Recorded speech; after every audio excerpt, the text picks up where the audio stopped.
Oh, hi. Excuse me, Mr. Nomin. Can I speak with you, please? What? What do you want? I don't talk to lowly members of staff. Don't you know who I am? Well, excuse me. I didn't mean to intrude upon your great holiness, Mr. Nomin. I just thought... Yes. Well, you thought wrong, little missy. No one speaks to me unless they earn at least 20% of what I earn. Who the hell do you think you are?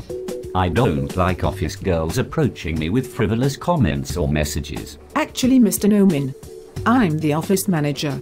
You employed me yourself. Only last year. Well, whatever. What do you want? Mr. Nomin, we have a major problem with the working environment for office staff here at Nomin Holdings. There isn't any ventilation or fresh air coming into the building. The windows are sealed and the doors are too. Most of the time, a lot of staff have been falling sick and fainting from the heat. It's stifling and difficult to breathe inside. Wouldn't you like to do something to address these serious issues? I'm sorry. I don't know your name. Are you sure you work here? Do you want to continue working here?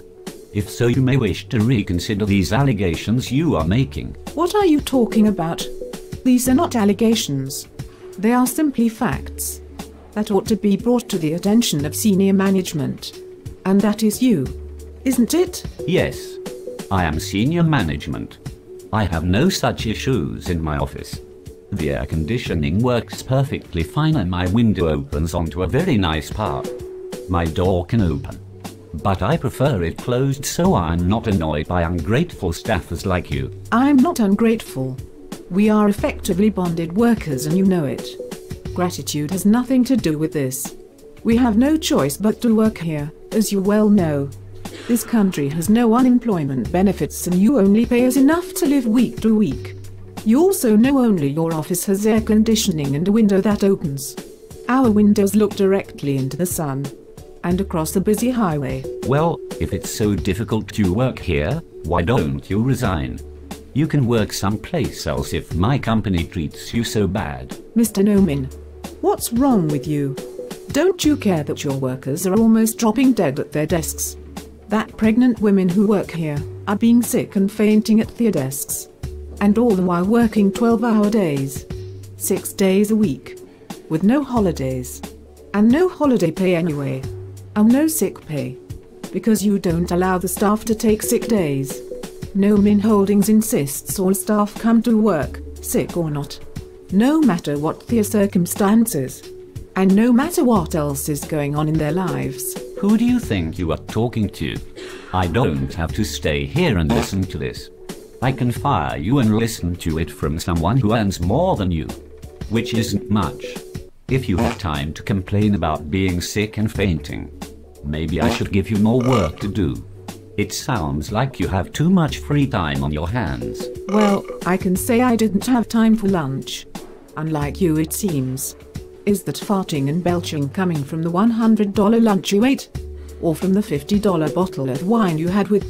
We workers can only dream of such food and wine. We only have dry bread and water once a day. And sometimes, the expired old food your food company leaves in the rubbish dumpster. There you go again. Being ungrateful. I could just as easily lock the dumpster. Then you would all get nothing to eat. Well, nothing of any quality, since I don't pay you enough to buy any of the decent food my company sells. Nomin Holdings prides itself on exploiting its staff, so I suggest you shut up while I'm still feeling drunk from lunch and go back to work. If you bring these problems to me again, I will be forced to turn up the heating and double glaze the windows. And move all your desks closer together. I have 20 more staffers starting tomorrow. And all of them have to share your workspace. So you better get used to it. Well, Mr. Nomin, I don't think any of us wants to get used to it. So I have made some changes myself, already. Firstly, if Nomin Holdings wants to recruit and retain quality office staff, then you need to think about paying them more than street cleaners. Secondly, if you continue to abuse the staff you have, you can't really expect loyalty or diligence from them. Nomin Holdings claims to be an international company, yet it acts like a third world dictatorship. And lastly, I have been offered a better job already. So I'm leaving. Right after this conversation. Oh really? Well, off you go then. And good luck to you. You.